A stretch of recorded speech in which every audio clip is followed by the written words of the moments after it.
So please, kaya po ninyo naka-open yung Bible niyo sa Psalm 23. For this Sunday, next Sunday, hanggang sa dulo po ng August. So 3 Sundays po tayo na magkakampo sa Psalm 23.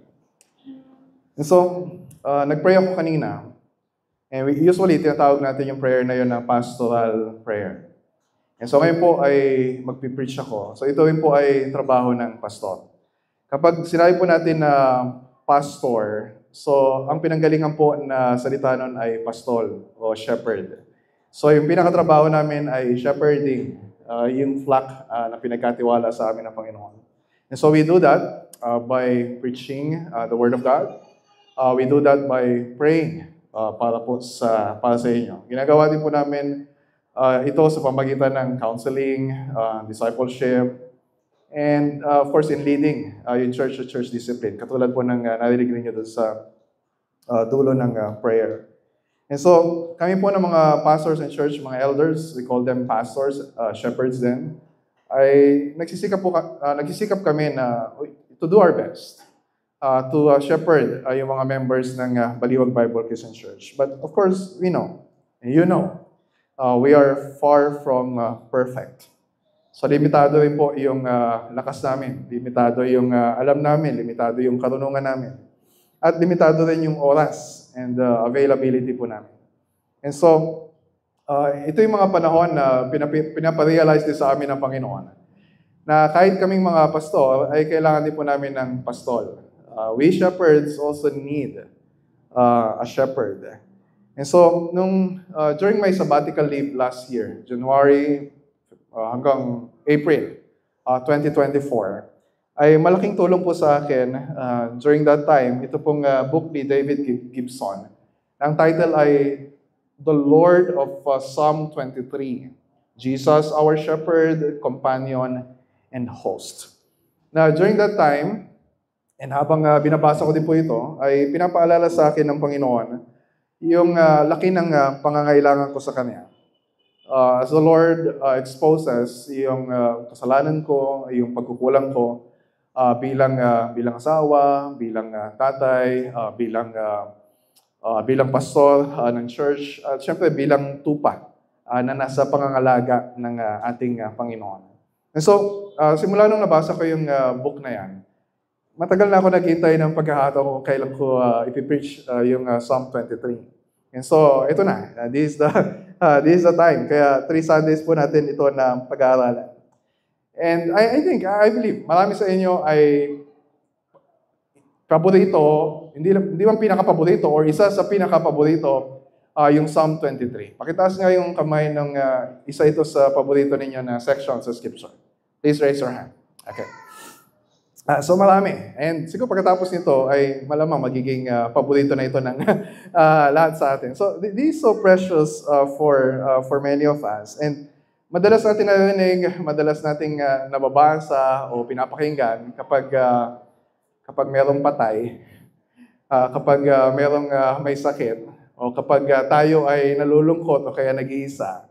And na-discover natin na kapag meron tayong pinagdadaanan sa buhay, ay yung particular na salita ng Diyos dito sa Psalm 23 ay talagang nag-minister sa atin. So, it's challenging to preach kasi meron sa inyo na may mataas na expectation. Siyempre, kapag papakinggan ninyo yung preaching from Psalm 23. But of course, we believe na tutulungan tayo ng Holy Spirit na talagang maintindihan ito. Kasi isa sa challenge kapag sobrang familiar na tayo sa passage na pag-aaralan natin. Di ba? It's yung mga bata, di ba? Kahit mga bata, kabisado ito. Tapos maraming mga songs based sa Psalm 23. So mayroong danger, yung tinatawag na over-familiarity. Na marinig yung Psalm 23, tapos, alam ko na yan eh. Ilang beses ko na yan napakinggan. Pero I pray and I expect na during these 3 Sundays, ay magkaroon tayo ng, hindi ko alam kung na-experience niyo yung aha moment kapag nagbabasa ng Bible na, kahit alam mo na, tapos meron, merong sinasabi si Lord sa atin in a fresher and deeper way. And so, kailangan natin slow down. Pakinggan natin mabuti yung bawat salita na nakapaloob dito. And tingnan natin, paano yung psalm na to nakakonekta sa life ni David, sa kasaysayan ng Israel, sa Old Testament. And how is this connected sa story ng buong scripture na syempre nakakonekta kay Kristo. And so before we dive in dun sa first verse ng Psalm 23, ay gusto ko lang, as a way of preparation, ay sagutin natin yung question na paano natin dapat basahin yung Psalm 23. Kasi last Friday or Thursday, ay nandun ako last Thursday afternoon. Binisita ko po si Nanay Yoya kasi papunta na siya ng US, so nasa LA na po siya ngayon. And sa mga nakapunta na sa bahay ni Nanay Yoya, doon sa kanilang receiving area, ay meron naka-frame na Psalm 23 na cross-stitch ng anak niya. And so Psalm 23, mula verse 1 hanggang verse 6 sa English. And syempre, lahat ng dadaan doon, pwedeng makikita yung bisita o kasama sa bahay. Pero we also need to ask, naintindihan ba talaga nila kung ano yung nakasulat doon? Kasi pwedeng binabasa mo yon. Pero hindi naman pwede na tatanggalin mo lang yung isang, hindi ko sinabing bawal maglagay ng frame ng Bible verse. Pero hindi pwede na parang pipilasin mo lang yung isang page sa Bible, tapos papaskil mo sa pader, tapos sabihin mo na, naintindihan mo na. Lalo na kapag, syempre, ang gandang pakinggan di ba? Ang sarap pakinggan, kahit sino, ay they'll find yung sweetness ng Psalm 23. Pero, hindi natin ito pwedeng basahin in isolation with the rest of Scripture. Kaya yung first question ko, to prepare us for this, paano natin dapat basahin yung Psalm 23? And short answer, dapat natin basahin yung Psalm 23, yung awit 23, na awit ni David tungkol kay Kristo para sa bawat Kristiyano. Ulitin ko yung awit 23 ay awit ni David tungkol kay Kristo para sa bawat Kristiyano. So una, awit ni David. So, sa verse 1, hindi talaga nagsisimula yung verse 1 sa Bible na sa Psalm 23, na the Lord is my shepherd. Ang simula talaga ng verse 1 ay yung awit ni David. So kasama siya sa inspired text na sinasabi sa atin na si David, siya yung sumulat ng maraming mga awit sa Psalms, hindi lahat pero marami. And siya rin yung sumulat ng Psalm 23. At siya yung pinakamamahal na hari ng Israel. And bilang hari, kapag hari, tinatawag din sa Old Testament na like David, na shepherd of the people of Israel. Halimbawa, when you look at 2 Samuel chapter 5, verse 2, na pinangako ng Diyos na si David ay magiging shepherd o pastol ng Israel. So, ganun din sa Psalm 78, 70 and 71. So, si David, hindi lang siya king, but shepherd king. Pero, mababasa natin Psalm 23, na pinapakita dito, hindi si David yung shepherd, kundi ang Diyos na si Yahweh, na nagko-communicate na ganito inaalagaan ng Diyos ang hari, ang shepherd ng Israel. Ganito din inaalagaan ng Diyos yung buong Israel na kanyang flock. And so, ito ay awit ni David na nagpapahayag ng kanyang pagtitiwala sa Diyos. This is a psalm of trust or confidence. And hindi lang bilang shepherd. Kasi ang akala lang natin, yung nangingibabaw na image sa Psalm 23 ay yung image ni God as a shepherd. Pero actually, meron tayong tatlong images na makikita dito. Na this is according to Alec Motyer sa New Bible Commentary. Ay ito rin yung ginamit na outline ni David Gibson dito sa book na ito. At gagamitin natin outline for these 3 Sundays. So una, ngayon, we'll talk about verses 1 to 3. Na yung image dito na si David ay isang tupa at si Yahweh ang pastol. So, kaya nasasabi kayo ni David, pansinin niyo sabi niya sa verse 1, yung mayroong confidence, hindi ako magkukulang. Okay? And then, sa verse 4, pag-aaralan natin next Sunday, si David, makita natin dito siya ay isang manlalakbay. And yung Diyos, yung kanyang sabi niya, aking kaagapay o gabay. Kaya masabi niya sa verse 4, hindi ako matatakot. And then, yung pangatlo, so sa third Sunday, si David, isang bisita. bisita sa bahay na pag-aari ni Yahweh, and then yung Diyos yung kanyang host o yung tagapaghanda. Kaya masabi ni David sa verse 6, ako'y maninirahan sa bahay ni Yahweh o ng Panginoon magpakailanman. So, mahalaga na makita natin na ito una ay awit ni David. Bago ito maging awit natin ng mga Kristiyano, ay dapat muna nating tingnan na ito ay awit ni David. Bilang hari, is representing Israel. Kung paano siya mayroong ganitong tiwala kay Yahweh, ay nais ng Diyos na yung buong Israel din ay magkaroon ng ganong tiwala sa Panginoon. Pero hindi lang ito awit ni David. Ito rin ay awit tungkol kay Kristo. So, bakit ko nasabi? Wala namang nakalagay na pangalan ng Panginoong Jesucristo sa Psalm 23. Do you remember Luke 24? This is one of our convictions sa pagbabasa ng Old Testament and kasama yung Psalms. Sa Luke 24, after Jesus rose from the dead, di ba nagpakita siya sa mga disciples niya? Tapos sabi sa verse 44, sabi niya, dapat matupad ang lahat ng nasusulat tungkol sa akin sa kautusan ni Moises, yung first 5 books sa Old Testament, sa aklat ng mga propeta at sa aklat ng mga awit. So kasama yung awit 23. Na itong awit 23, ang katuparan ay sino daw? Si Kristo. So ito ay awit ni David at awit ni Jesus na, ano sabi sa Matthew 1:1? Siya ay anak ni David.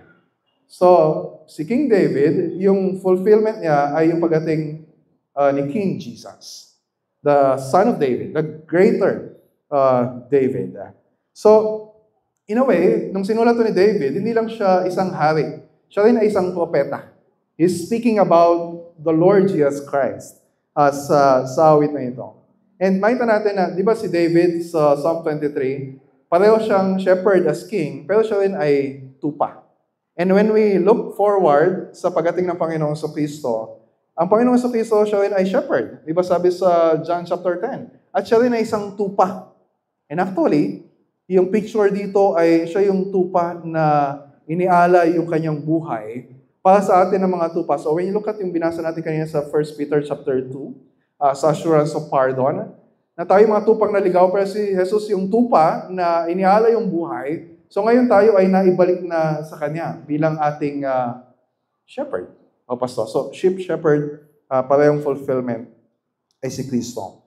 So yung Psalm 23 ay awit ni David, na awit ni Kristo at tungkol kay Kristo, at awit din ng bawat Kristiyano na mga tupang ang pastol ay si Kristo. So if you're a Christian, you are in Christ, narinig mo yung boses ni Kristo, pinaniniwalaan mo yung boses ni Kristo, sumusunod ka sa boses ni Kristo, ikaw ay isa sa mga tupa. And Jesus Christ is our shepherd. So Psalm 23 is also our song na kinikilala natin na ang Panginoong Jesus, He is our good shepherd. So kaya, when we look at verses 1 to 3, tapos we will frame yung mga questions na to, gagawin natin personal. We can really say na hindi lang ito awit ni David. Ito ay awit ng bawat isa sa atin ng mga Kristiyano. So, verses 1 to 3 lang po tayo ngayon. Okay? And we will answer 3 questions. Yung unang tanong, sino ang aking pastol? Pangalawa, ano ang ginagawa ng aking pastol para sa akin? And then pangatlo, paano ako nakatitiyak na ito nga ay gagawin ng aking pastol para sa akin? Na hindi siya hihinto sa paggawa nito for us. Okay? So, first question. Sino ang aking pastol? Malinaw yung sagot sa verse 1. Sino yung aking pastol? Ang sabi ni David, si Yahweh, ang aking pastol, hindi ako magkukulang. So, yung may tanong, ang question dito, ano yung identity ng shepherd ni David? Ano yung identity ng shepherd na nakalagay sa verse 1? And ano yung relationship natin dito sa shepherd na ito? Okay? So, unahin natin. Unahin mo natin kung paano siya ipinakilala. Sabi sa English, the Lord is my shepherd. So, kung meron kayong Bible na English, napansin niyo yung Lord na all caps, capital lahat yung L-O-R-D. And so, every time na mabasa natin yan sa Old Testament, ang tinutukoy dyan ay yung personal na pangalan ng Diyos para sa Israel. Kaya sa salin sa MBB, yun ay Yahweh. So, ganun din sa ibang translation sa Bible, like yung Legacy Standard Bible, Yahweh is my shepherd. So kung nabasa niyo, the Lord is my shepherd, pwede yung palitan yung Lord na Yahweh. Kasi yun yung pangalan ng Diyos. And this is the most important word sa Psalm 23. Not shepherd. Okay, syempre yung word na shepherd is precious for us. Pero yung most important word sa Psalm 23, kaya nagkakaroon ng sweetness, kaya nagkakaroon tayo ng assurance dito sa awit na ito, is because of that word Yahweh. Hindi lang sa verse 1. Actually, ito yung bookend ng Psalm 23, pati yung verse 6. Di ba? Sabi doon, maninirahan ako sa bahay ni Yahweh magpakailanman. So this is the most important word sa Psalm 23. So, pag sinabi natin Yahweh, sino siya? Hindi lang siya isa sa mga Diyos, tapos mayroon pang ibang Diyos. Diba? Sabi sa Deuteronomy 6:4 na si Yahweh, yung ating Diyos, siya lang yung nag-iisang Yahweh. Wala nang iba. So, yung pangalang Yahweh, connected dito sa story sa Exodus. You remember yung burning bush na nagpakita si Yahweh kay Moises bago siya tawagin. And si Moises ay isa ring pastor. So, nagpakita si Yahweh kay Moises habang nag-aalaga siya ng mga tupa na pag-aari ng kanyang biyanan. And so, sabi sa verses 14 to 15 ng Exodus 3. Kasi ang sabi ng Diyos na gagamitin niya si Moises para pamunahan yung Israel, para lumabas sa pagkakalipin nila sa Egypt. So that's not a small task.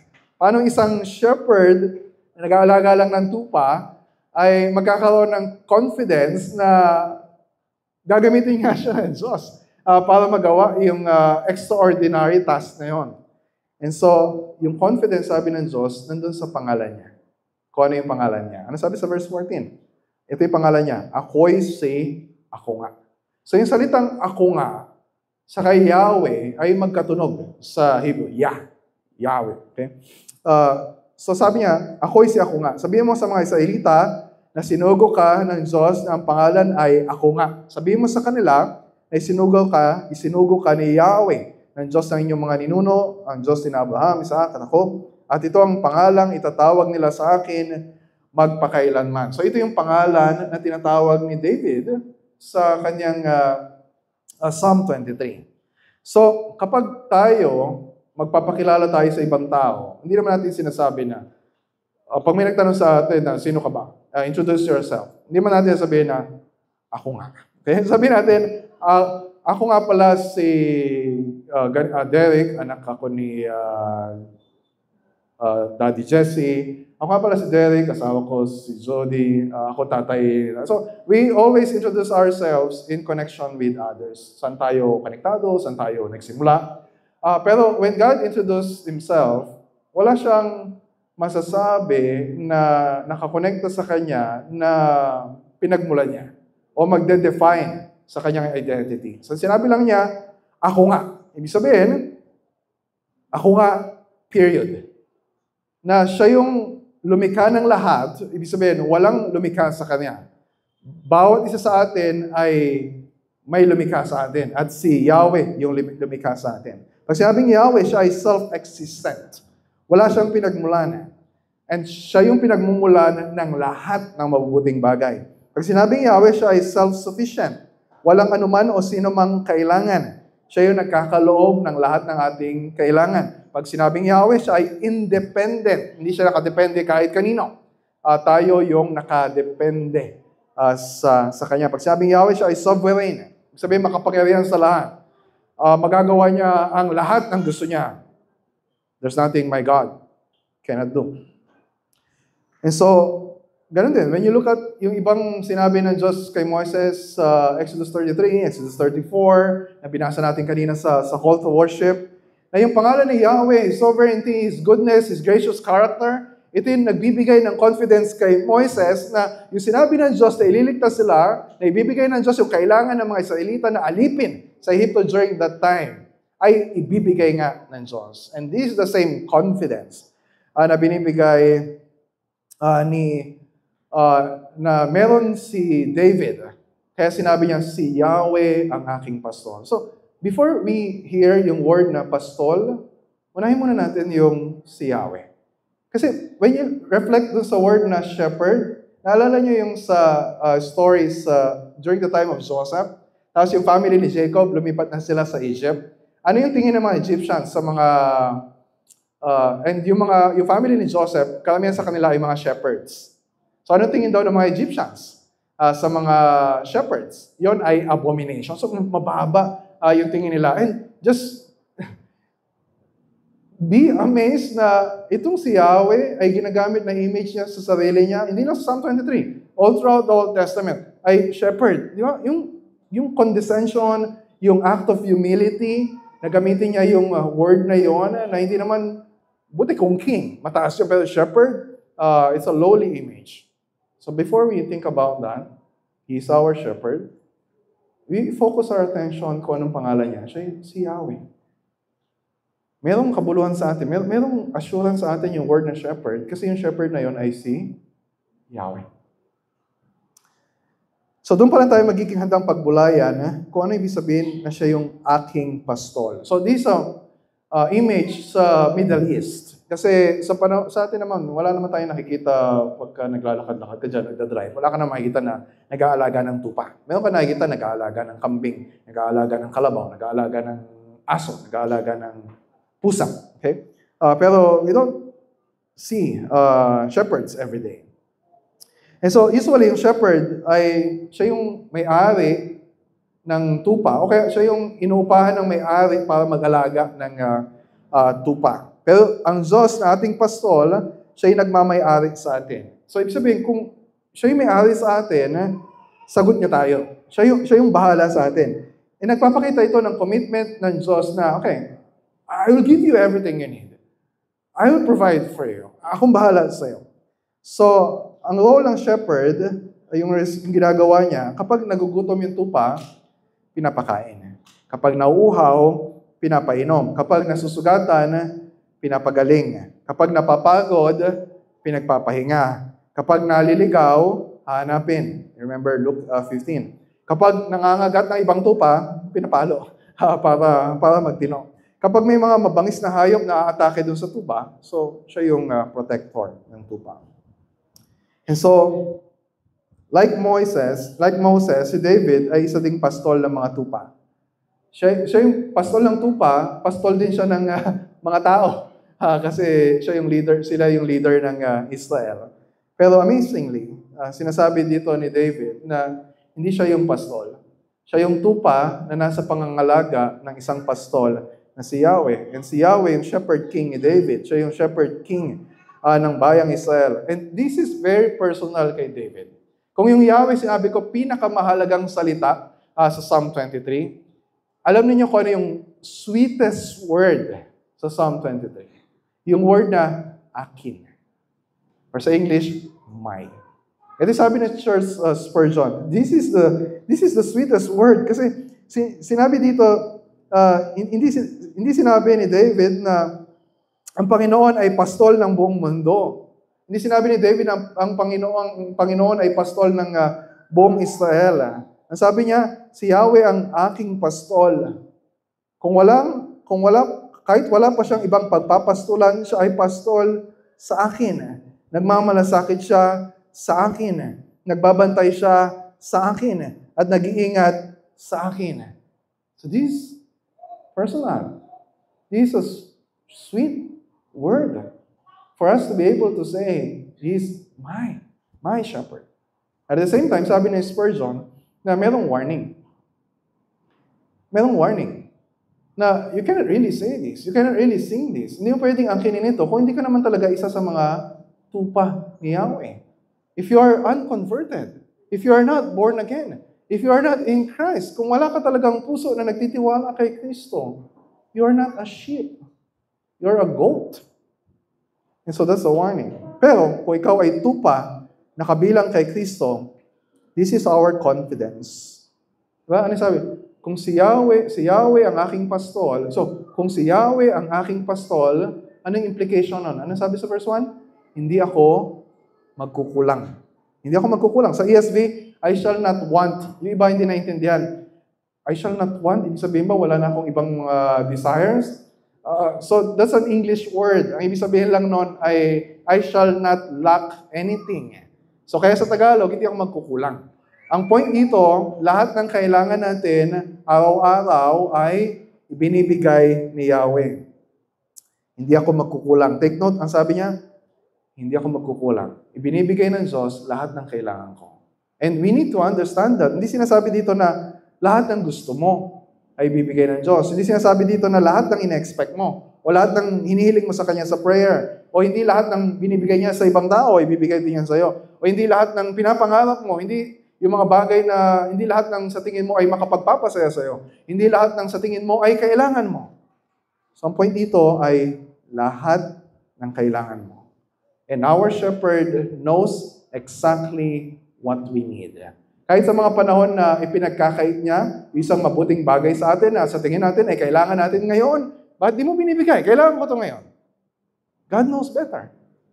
Na hindi niya yung binibigay dahil sa wisdom ng Panginoon, alam niya na hindi yun ang kailangan mo ngayon.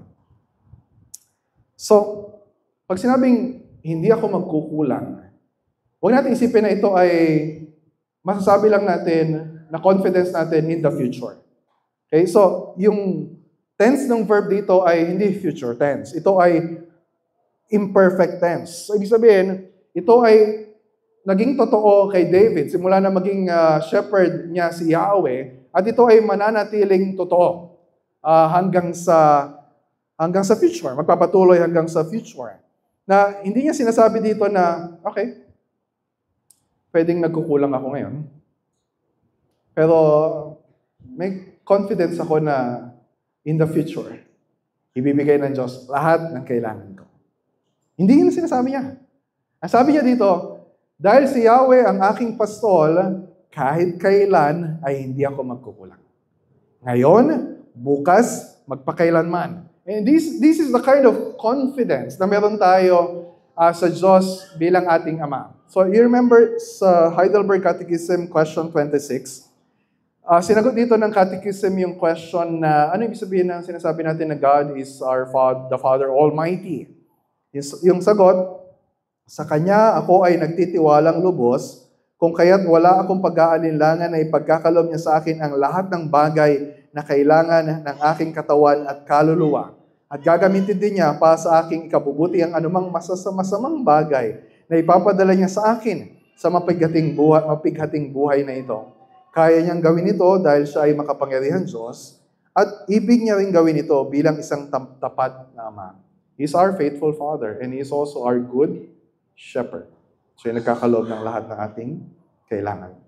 Okay, so that's first question. Sino yung aking pastol? Si Yahweh ang aking pastol. So dahil si Yahweh ang aking pastol, hindi tayo magkukulang ng anumang bagay na kailangan natin. And yung susunod na question, okay, anong ginagawa ng aking pastol para sa akin? Nasa verse 2, saka nasa verse 3, yung sagot dito. Again, isipin niyo yung image. Merong shepherd, merong sheep. Okay? Yung shepherd, si Yahweh.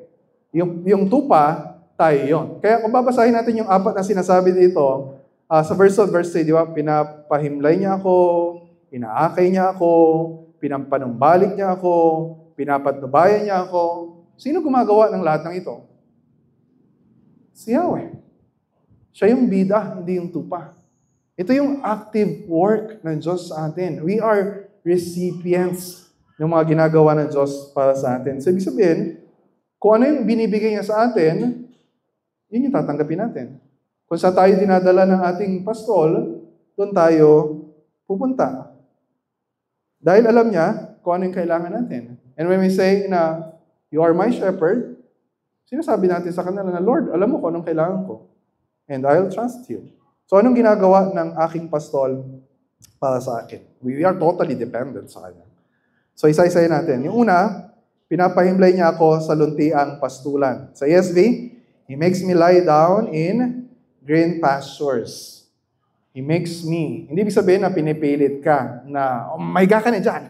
Okay? So, yung gentleness ng shepherd na He's the one leading us dun sa green pasture. So, imagine niyo kayo ay tupa sa Middle East.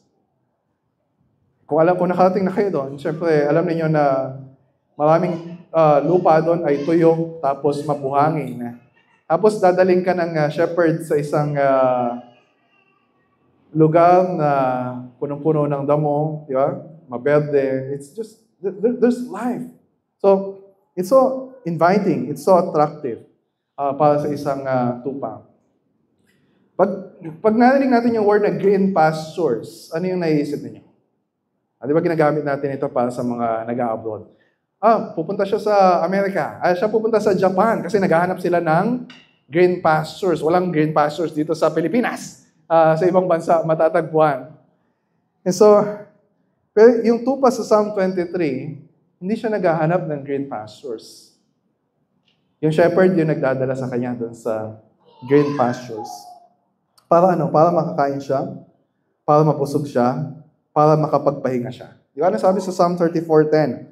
Kahit mga leon ay kukulangin sa pagkain at magugutom, ngunit hindi kukulangin ng mabubuting bagay ang mga nagtitiwala sa Panginoon. Ito yung mga pastol na nagtitiwala kay Yahweh. So, when you hear the word Yahweh, palaging entitled ng series natin, si Yahweh. Kasi ito yung simula ng Psalm 23. Alisin natin sa image natin na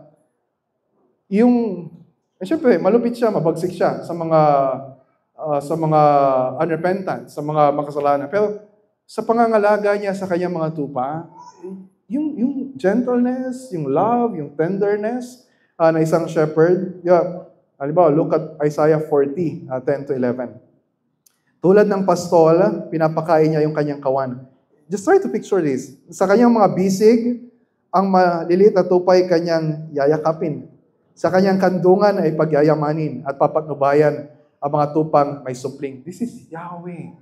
Ito si Yahweh. And that Yahweh is the Lord Jesus Christ. It is the same. Na sinasabi niya sa Matthew 11, verse 29, yung gentle shepherd na si Yahweh sa Old Testament is the same Yahweh na sinabi sa Matthew 11:29. Diba sabi niya?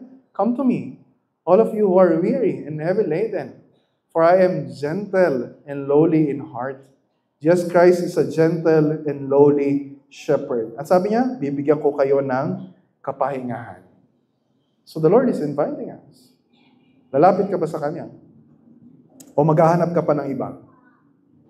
Meron ka bang ibang pastol na matatagpuan na magbibigay sa iyo ng kapahingahan at kasiyahan na si Kristo lang yung makapagbibigay? So maliwanag din ito sa pangalawa. Sa verse 2 pa rin tayo. Sa pangalawa, na ginagawa ng aking pastol sa akin at inaakay niya ako sa tahimik na batisan. Sa ESV, He leads me beside still waters. Hindi lang ito isang like yung lake or pond na kalmado yung tubig. Walang alon, walang waves. So it can also be translated as waters of rest. Kaya yung salin sa ang Biblia, mga tubig na pahingahan. And just again, try to imagine na ikaw ay isang pastol, nauuhaw ka, napapagod ka, syempre kailangan mo ng tubig na may inom. Sa atin, hindi naman natin masyadong problema yung tubig. We have a lot of water supply. Pero sa lugar nila na bibihira yung tubig, tapos kapag nakakita ka ng a body of water, talagang lalo kapag lumalawit na yung dila mo sa uhaw, that's exactly what a sheep needs. Pero kung ikaw ay tupa, hindi mo naman alam kung saan maghahanap ng water supply. Yung mga tupa, hindi nila alam kung saan. So kailangan nila yung shepherd na mag-aakay sa kanila. Sabi dito, di ba? He leads me. He leads. So He leads, ibig sabihin, we follow. Hindi tayo maghahanap sa sarili natin. Hindi tayo maggagawa ng diskarte na ako. Gagawa ko ng paraan. Hanapin ko yung paraan para masatisfy yung thirst na ito. Kapag tayo ang gagawa ng paraan kung saan tayo inom. Akala natin, yun yung makapag-satisfy sa atin. We think pornography will satisfy our thirst for loneliness. Pero lalo pa tayo nauuhaw, lalo pa tayong napapagod. Akala natin, yung maling relasyon, yung makapagbibigay ng satisfaction sa atin. But we end up just harming ourselves. Lalo lang tayo nagiging, akala natin, Yung mga material na bagay, yung makakapagpuno sa atin so that we will no longer feel empty or worthless or walang value. But we end up being more empty. Akala natin yung promotion sa trabaho, yung makapagbibigay sa atin ang hinahanap natin, pero it's just an illusion. We'll discover that sooner or later. You remember yung story ng Samaritan woman sa John chapter 4? Na naghahanap siya ng tubig na mainom, so nag-iigib dun sa balon. Tapos, hindi niya alam, that's the way of the shepherd leading her dun sa tubig na kailangan niya. Ano sabi sa kanya ng Panginoong Yesus? Kasi yung Samaritan woman, she's trying to find satisfaction, yung worth niya, sa pagsama sa iba-ibang lalaki. Iba-iba na yung napangasawa niya. Akala niya hindi siya satisfied sa una niyang asawa, so kailangan palitan, maghanap ng iba. Hindi siya satisfied sa pangalawa, maghanap ng iba. But she's still not satisfied until Jesus came. Ang sabi ni Christ sa John 14:13-14, ang bawat uminom ng tubig na ito'y muling mauuhaw sa balon, ngunit ang sino mang uminom ng tubig na ibibigay ko sa kanya ay hindi na muling mauuhaw kailanman. Ang tubig na ibibigay ko ay magiging batis sa loob niya at patuloy na bubukal at magbibigay sa kanya ng buhay na walang hanggan. And then later on, sabi niya sa John 7:37-38, kayong mga nauuhaw. That's all of us. Lumapit sa akin at uminom. Ang sumasampalataya sa akin ayon sa sinasabi ng kasulatan, mula sa kanyang puso ay dadaloy ang tubig na nagbibigay buhay. And so si Jesus, ang mabuting pastol na umaakay sa atin, to satisfy our thirst, dun sa water of rest. Siya lang talaga yung makapagbibigay sa atin ng kapahingahan na hinahanap natin. So, bakit pa tayo maghahanap ng iba? So, lalo na kung ma-realize natin na yung mismong buhay natin, not just yung pagkauhaw natin o yung pagkagutom natin, but our very life itself ay nakadepende kay Kristo. So ito yung pangatlo na ginagawa ng aking pastol para sa akin. Sabi sa verse 3, pinapanumbalik niya ang aking kaluluwa. So I'm using yung version ng ang Biblia. Kaya sabi sa Magandang Balita Biblia, yung ginamit natin kanina, pinapanumbalik ang aking kalakasan. So, legitimate din naman kasi syempre yung tupa ay napapagod, nanghihina. So kailangan niyang mahiga para magkaroon siya ng panibagong lakas. Pero yung word na ginagamit dito ay higit pa sa napagod ka, tapos magkakaroon ka ng strength. So, sabi sa ESV, He restores my soul. He restores my soul. Pag sinabing restore, merong sense ng pagpapanumbalik or repentance.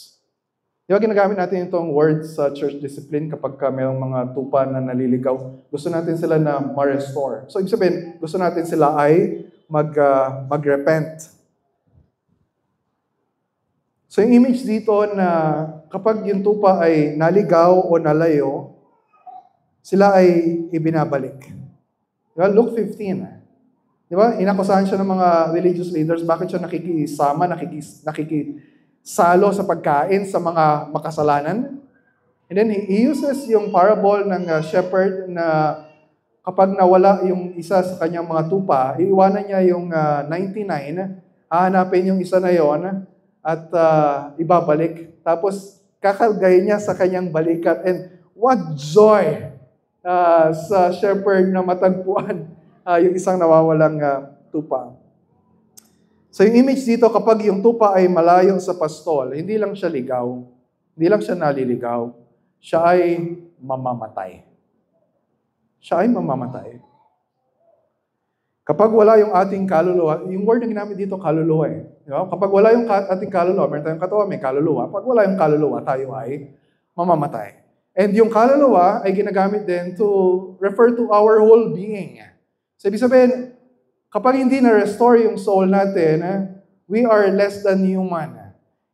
Kapag tayo ay tupa na malayo kay Yahweh, we are not fully human. Akala natin, tao tayo, akala natin, ito yung pagiging tao, yung makuha natin yung gusto natin, mapuntahan natin yung pinapangarap natin, ma-experience natin yung akala natin makapag-satisfy sa atin.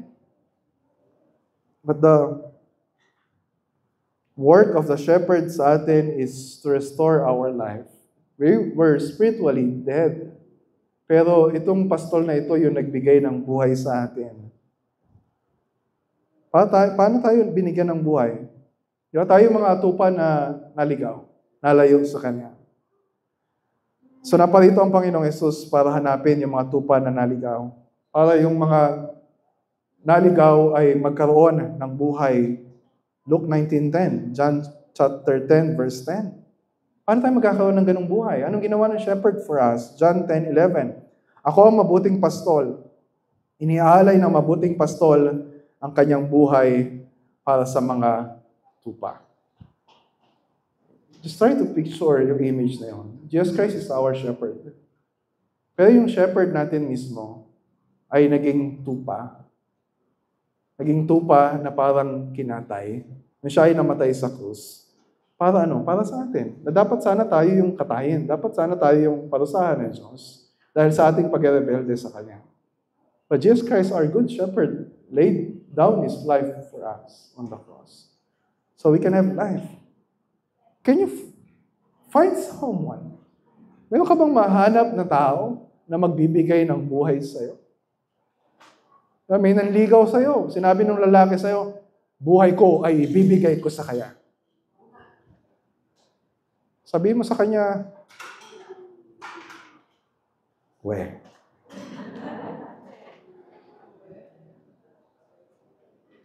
only Jesus can give us the life we need. He has given us His life. And so, ang pagiging tunay na tao ay yung lumakad sa daan na nais ng Diyos na lakaran natin. Ito naman yung pang-apat na ginagawa ng aking pastol para sa akin. Pinapatnubayan niya ako sa tamang daan. Sa ESV, He leads me. Kanina, He leads me in still waters. Ito naman, again, He leads me in paths of righteousness. Sa Tagalog, tamang daan. So, it's also a correct translation. Na concern ng Diyos, hindi lang hinanap niya yung naliligaw, tapos ibinalik niya, tapos bahala ka na. No. Hinanap niya yung naliligaw, tapos ang nais ng pastol ay sanayin tayo na lumakad sa tamang daan. At yung daan na tinutukoy dito, yung path, ito yung daan na nilalakaran din ng pastol.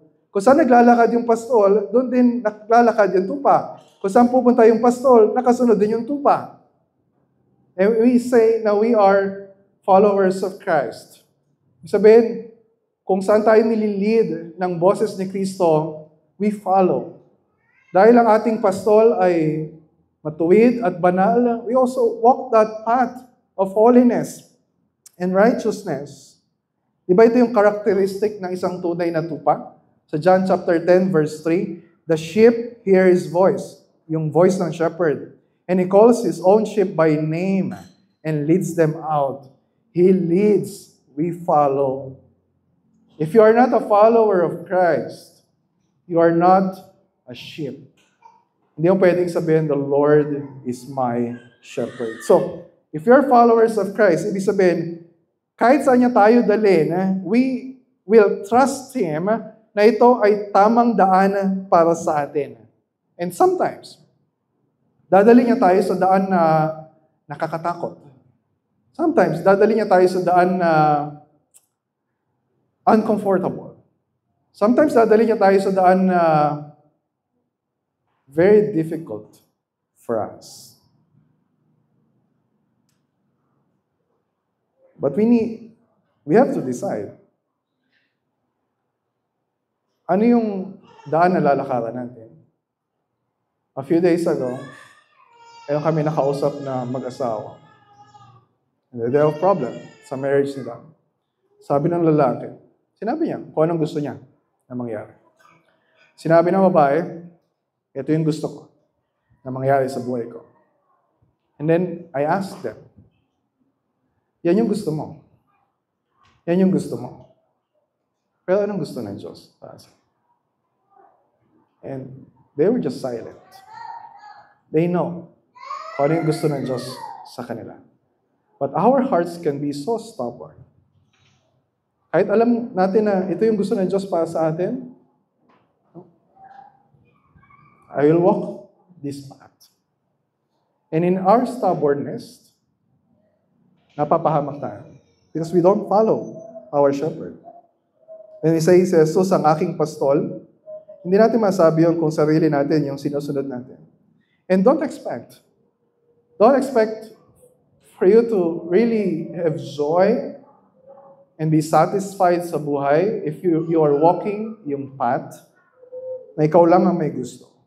Kaya sabi ni Jesus, di ba sabi niya, ako ang daan, ako ang katotohanan at ang buhay. So kung tayo ay maghanap na ibang daan, hindi natin masusumpungan yung katotohanan. We're walking sa kasinungalingan. Hindi natin masusumbungan yung buhay apart from Christ. So lahat ng kailangan natin, kasiyahan, kapahingahan, kalakasan, yung buhay, katuwiran, ay matatagpuan natin kay Jesus na ating pastol. And tinanong ni Christopher Ash sa kanyang commentary sa Psalms, ito bang sinasabi dito sa Psalm 23 na He leads me beside still waters, He makes me lie down in green pastures, He restores my soul, He leads me in paths of righteousness. Ito ba ay seasonal lang sa buhay Kristiyano? Like, if you're going through so much difficulty or trial ngayon, hindi mo ba kaya masasabi ba natin na totoo na ginagawa pa rin ni Yahweh ito para sa atin? Or maybe gagawin niya ito pagkatapos ng pagsubok na pinagdadaanan.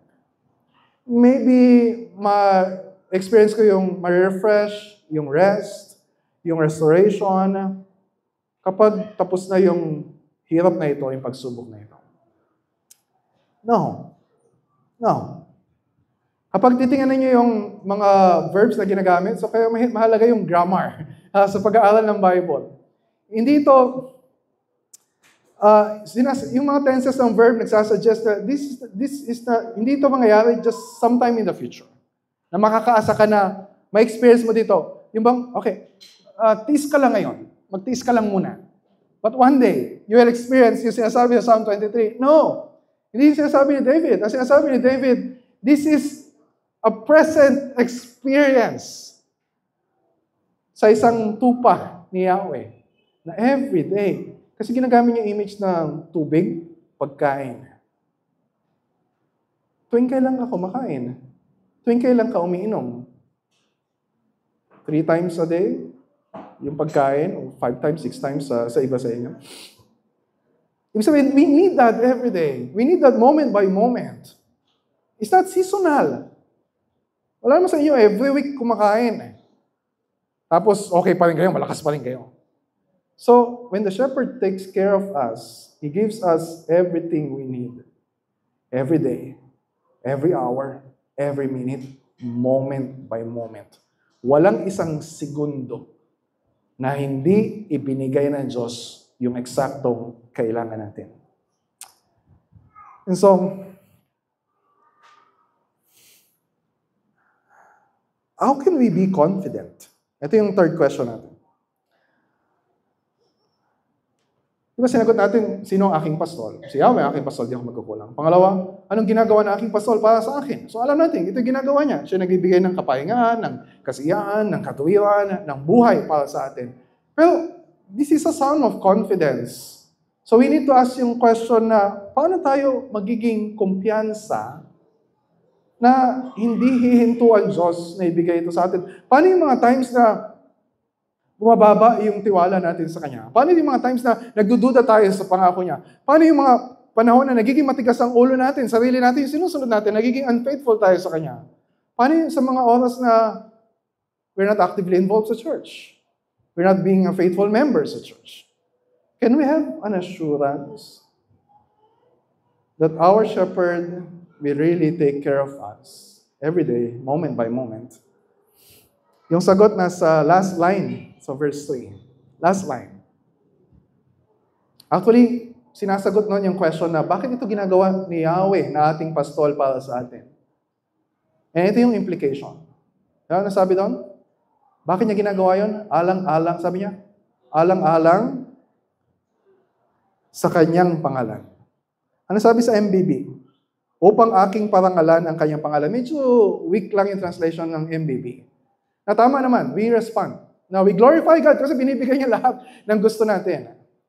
Pero ang force ng statement dito, ito yung purpose ni Lord. Ito yung dahilan. Ito yung dahilan bakit ito ginagawa ng Diyos. And bakit ko sinabi na ito yung sagot dun sa question na paano ka nakatitiyak? Kasi kung ito yung dahilan ng Diyos sa ginagawa niya, that's also the basis of our assurance. Bakit? He's doing this for His name's sake. Siyempre, ginagawa niya yung para sa ikabubuti natin. Di ba? Nakakabuti sa atin lahat ng ginagawa niya. Pag binibigay niya yung pangangailangan natin, it's good for us. But that's not yung primary or ultimate goal ng Diyos sa lahat ng ginagawa niya. Yes, God is really committed for our good. Yun yung covenant commitment ng Diyos. Yun yung ibig sabihin ng Yahweh. He's in covenant relationship with us. Hindi niya sisirain yung kanyang salita para sa atin. Pero yung foremost na commitment ng Diyos, yung all-out commitment niya is for His own name.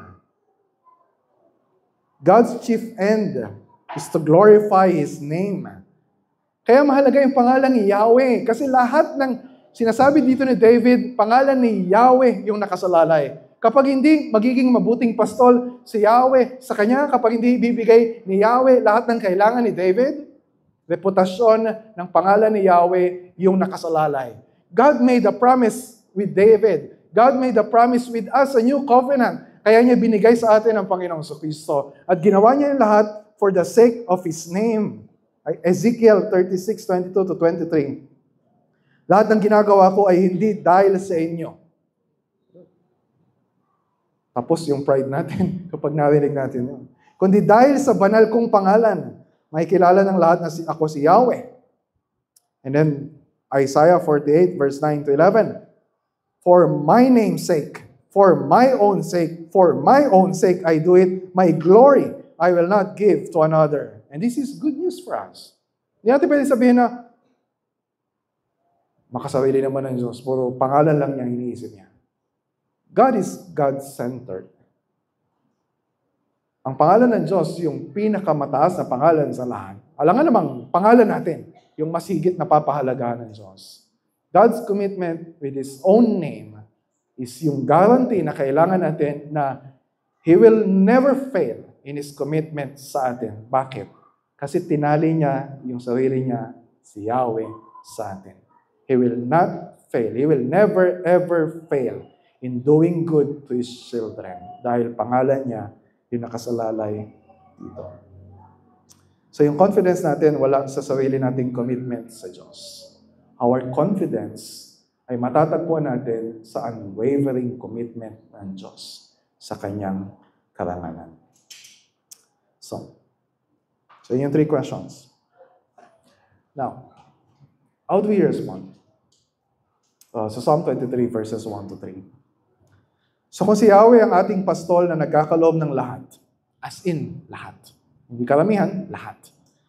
Siya yung pastol na nagkakaloob ng lahat ng ating kailangan. And na-discover natin, if si Jesus yung shepherd na yun, siya yung pastol na nagkaloob hindi lang ng lahat ng ating kailangan. Siya yung pastol na lahat, siya mismo yung lahat sa kailangan natin. Make sure na siya nga yung pastol mo. So I appeal, some of you ay hindi pa kabilang sa tupa ni Yahweh.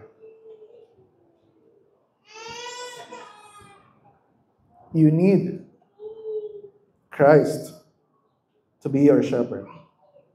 Wala kang ibang mahanap na magbibigay sa iyo ng buhay na walang hanggan. You just come to Him. Aminin mo na kailangan mo siya. Aminin mo na makasalanan ka. Aminin mo na naligaw ka. Aminin mo na Jesus Christ is the shepherd and the Savior you need. And put your trust in Him. Sabihin mo, nagtitiwala ako sa iyo na yung ginawa mo sa krus para sa akin ay sapat for my salvation, sapat for everything I need sa buhay ko. And para sa atin, ang mga tupa sa mga tagasunod ni Kristo, keep following His voice. Marami tayong boses na maririnig araw-araw, boses ng puso natin, boses sa social media, boses ng ibang tao na mga hindi Kristiyano. Don't follow yung mga voices na yon na lihis sa boses ng Panginoong Jesucristo. Baka meron tayong nilalakaran ngayon na daan na hindi yun yung gusto ng Diyos para sa atin. Baka meron kayong relasyon ngayon na gusto ng Diyos na bitawan ninyo because that's not giving you life, that's not giving you rest, that's not giving you joy. Lumapit tayo kay Kristo. Patuloy na magtiwala sa Kanya, sundin yung boses niya, at ginagawan siya ng Diyos, masusumpungan natin yung kapahingahan, kasiyahan, kalakasan, at katuwiran na kailangan natin. And as a church na binubuo ng mga tupa ni Yahweh, hindi lang natin sinasabi, si Yahweh ang aking pastol. As a church, we confess si Yahweh ang ating pastol. We have a responsibility na tulungan yung bawat isa na mas lumalim ang tiwala sa ating pastol. Sawayin natin yung mga tupa na bumibitaw. Gawin natin lahat ng magagawa natin para ibalik yung mga tupa na nalilihis ng landas. Tulungan natin yung bawat isa na kumapit ng mas mahigpit sa Kanya. At paalalahanan natin yung bawat isa na si Yahweh, si Jesus lang yung ating kailangan.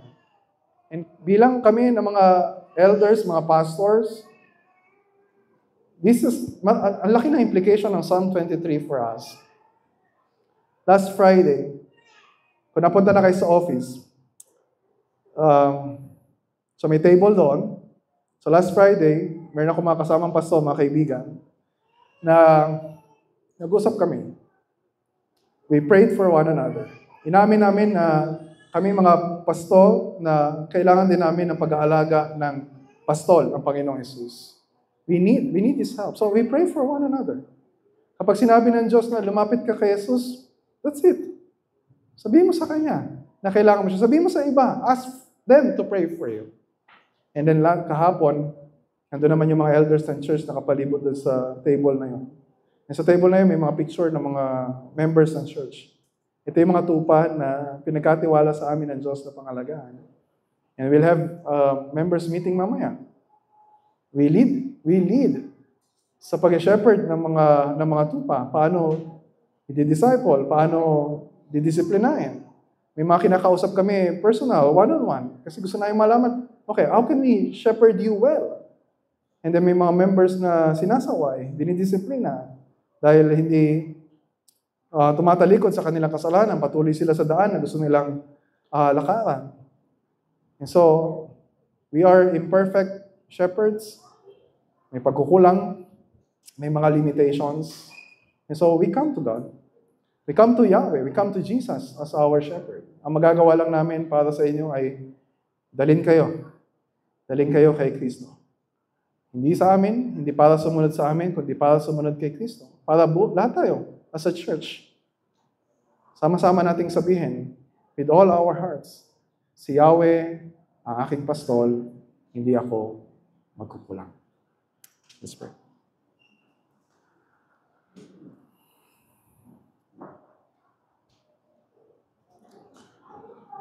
Our Father in heaven, praying, Lord, for genuine repentance and faith sa mga narito na hanggang ngayon ay hindi pa kabilang sa mga tupa na nasa ilalim na iyong pangangalaga. May they listen to these words and put their faith in Christ. Para sa amin, Panginoon, patuloy na alagaan mo kami. We need your help. We need your shepherding. We need your comfort. We need your rebuke. We need your teaching. We need your discipline. Alagaan mo kami, Panginoon. Gabayan mo kami araw-araw. Give us everything we need. You are everything we need. You are our shepherd. This is our prayer. In Jesus' name, amen.